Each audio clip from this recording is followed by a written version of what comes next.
नमस्कार, ये आकाशवाणी पटना है।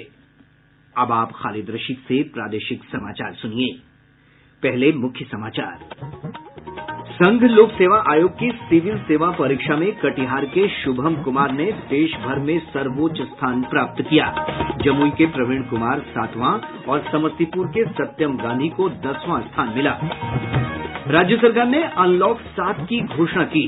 सोमवार से सभी आंगनबाड़ी केंद्र, नर्सरी और प्ले स्कूल को खोलने की अनुमति। पंचायत चुनाव के चौथे चरण के लिए नामांकन पत्र दाखिल करने का कार्य आज से शुरू, मतदान 20 अक्टूबर को।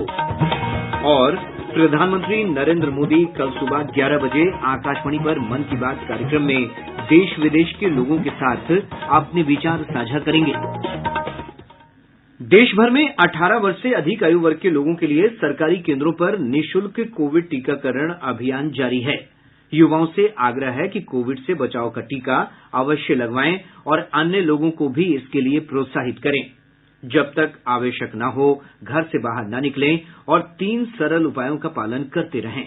मास्क लगाएं, 2 गज की सुरक्षित दूरी बनाए रखें, हाथ और मुंह साफ रखें। साथ ही कोविड से संबंधित जानकारी प्राप्त करने और मार्गदर्शन के लिए आप राष्ट्रीय हेल्पलाइन नंबर 1075 पर संपर्क कर सकते हैं। बिहार सरकार के हेल्पलाइन नंबर 104 पर भी जानकारी प्राप्त की जा सकती है। अब समाचार विस्तार से। संघ लोक सेवा आयोग ने सिविल सेवा परीक्षा 2020 का परीक्षा परिणाम घोषित कर दिया है। इस परीक्षा में कटिहार जिले के कुम्हरी गांव के निवासी शुभम कुमार ने देश भर में टॉप किया है, जबकि जागृति अवस्थी ने दूसरा और अंकिता जैन ने तीसरा स्थान हासिल किया है। 20 वर्ष बाद बिहार से किसी अभ्यर्थी ने इस परीक्षा में शीर्ष स्थान प्राप्त किया है।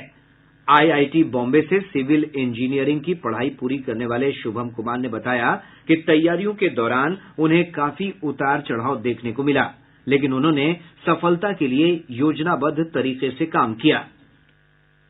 तो वो प्रिपरेशन काफी अप्स एंड डाउन से मैं गुजरा। सारे जो भी इमोशंस हैं, फियर, एक हर प्री से पहले मुझे फियर होता था कि मैं इस बार प्री क्वालिफाई नहीं कर पाऊंगा। हर मेन से पहले ये डर लगता था कि मैं पूरे क्वेश्चन सॉल्व कर पाऊंगा कि नहीं। एंड मैं बहुत फॉर्चुनेट हूँ कि मुझे फैमिली मेंबर्स एंड फ्रेंड्स का कांस्टेंट सपोर्ट रहा। पूरे प्रिपरेशन में I always had a very good plan. कितने घंटे पढ़ना है, क्या पढ़ना है, कब पढ़ना है एंड क्या क्या पढ़ना है, सारा मैं मेरे पास रहता था। शुभम कुमार ने कहा कि सफलता के लिए उन्होंने हर चरण में स्वयं मूल्यांकन पर विशेष जोर दिया, जिससे परीक्षा की तैयारियों में जो भी कमियां थीं उसे दूर करने में मदद मिली। एंड मेरे सोर्सेज जो भी होते थे वो काफी लिमिटेड होते थे। मैं कुछ सोर्सेज पे ही फोकस करता था, फिर मैं उसे बार बार पढ़ता था। और तैयारी के दौरान ये काफी ऑब्वियस है कि आप डिस्ट्रैक्ट हो जाते हो, but I always self analyse my self कि कितना प्रोग्रेस हो रहा है, कितना मैं कवर किया हूँ। So I think because of these things मेरा तैयारी हमेशा वो ट्रैक पे रहा। And for every stage of exam it requires different kind of preparation, और वो मैं अच्छे से कर पाया। उत्तर बिहार ग्रामीण बैंक में कार्यरत शुभम के पिता देवानंद सिंह ने कहा कि उनका एक बड़ा सपना पूरा हुआ है। मेरे जीवन का सबसे खुशी का पल है। इससे अधिक खुशी की बात कोई हो नहीं सकती है। सारा जीवन हमने उसके लिए सेक्रीफाइस किया, बच्चों के लिए सेक्रीफाइस किया, और एक सपना देखा था कि जिस ऊंचाई पर, जिस मुकाम पर हम नहीं पहुंच पाए, कुछ पारिवारिक समस्या के कारण पिताजी अर्ली एज में गुजर गए, जिसमें 10th में पढ़ता था। तो उसी दिन हमने संकल्प किया कि मैं अपने बच्चे को जरूर एक न एक दिन उस ऊंचाई पर पहुंचाऊंगा जहां पे मैं जाना चाहता था, जहां पे सारी दुनिया, सारा देश जहां जाना चाहता है। शुभम की मां पूनम सिंह ने कहा कि वे चाहती हैं कि उनका बेटा गांव के होनहार बच्चों को आगे बढ़ने में मदद करे। बहुत खुशी हो, क्योंकि वो छोटा ही था जब उसे हम लोग पूछते थे कि बेटा क्या करोगे, जब वो बहुत छोटा था, 3 साल का था, बोलने के लिए थोड़ा सा तुतला के बोलता था, तो वो बोलता था कि हम बहुत बड़ा अफसर बनेंगे।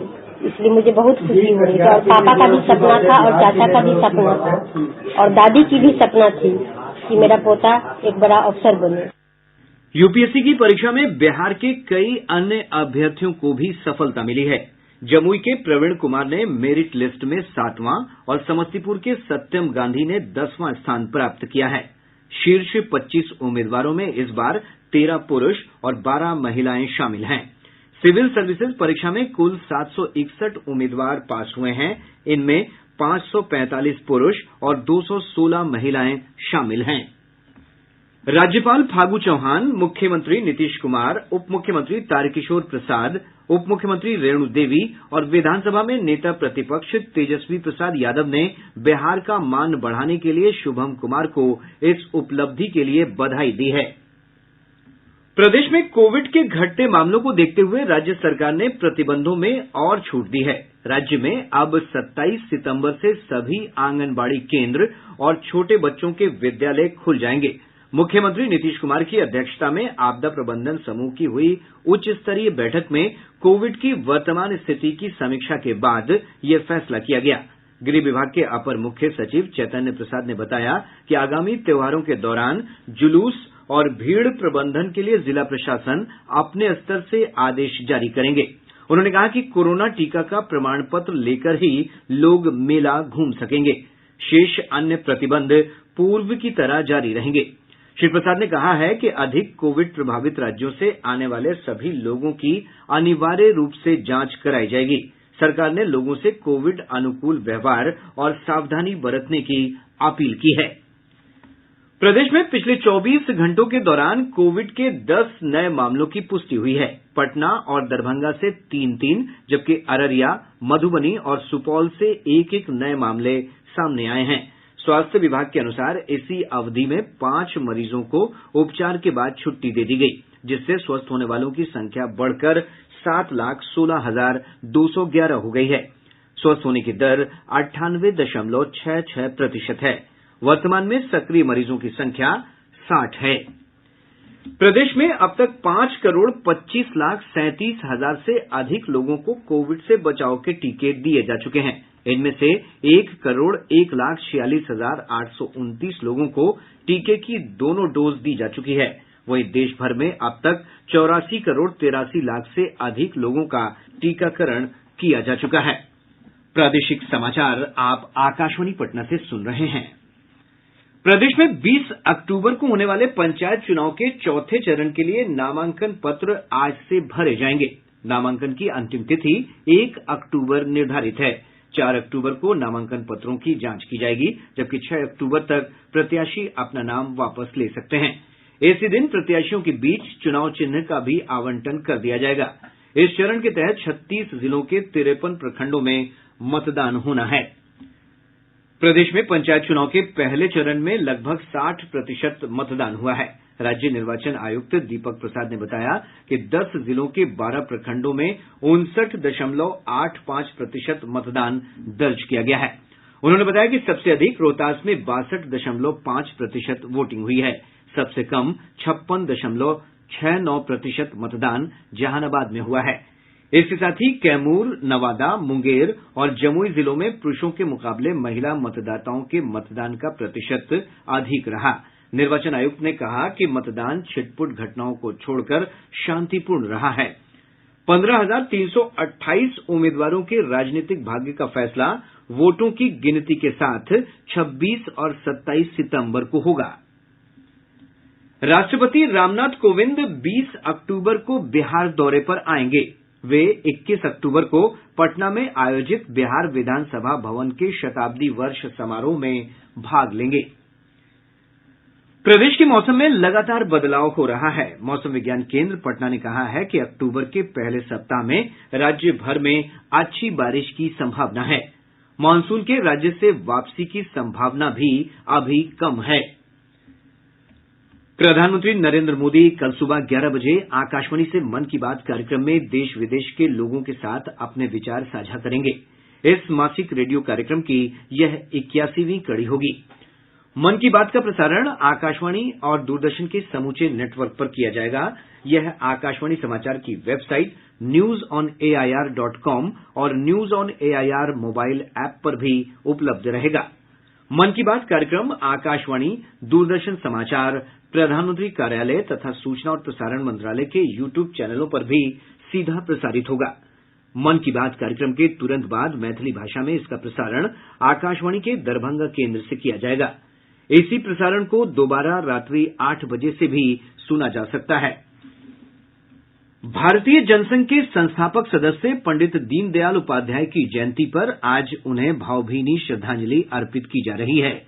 उनका जन्म आज ही के दिन वर्ष 1916 में हुआ था।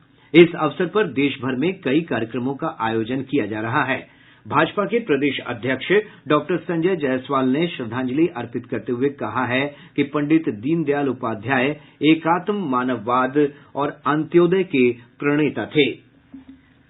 पटना उच्च न्यायालय ने कैमूर जिले के अपर जिला और सत्र न्यायाधीश शिव प्रसाद शुक्ला को निलंबित कर दिया है। उनका निलंबन एक मामले की जांच प्रक्रिया पूरे होने तक प्रभावी रहेगा। वहीं न्यायालय ने मधुबनी जिले के झंझारपुर के एडीजे अविनाश कुमार पर अनियमितता बरतने के मामले में उनके न्यायिक कार्य पर अगले आदेश तक रोक लगा दी है। केंद्रीय नागर विमानन मंत्रालय ने ड्रोन संचालन के लिए भारत के हवाई क्षेत्र का मानचित्र जारी कर दिया है। मानचित्र को नागर विमानन महानिदेशालय के डिजिटल स्काई प्लेटफॉर्म digitalsky.dgca.gov.in/home पर डाल दिया गया है। पूर्व मध्य रेलवे ने 6 जोड़ी स्पेशल पैसेंजर और 1 जोड़ी स्पेशल एक्सप्रेस रेलगाड़ियों के परिचालन को फिर से शुरू करने का आदेश दिया है। पूर्व मध्य रेलवे के मुख्य जनसंपर्क पदाधिकारी राकेश कुमार ने बताया कि फिर से चलाई जाने वाली गाड़ियों में पटना जयनगर पटना स्पेशल एक्सप्रेस और पटना सासाराम पटना गया समेत अन्य स्पेशल पैसेंजर रेलगाड़ियां शामिल हैं।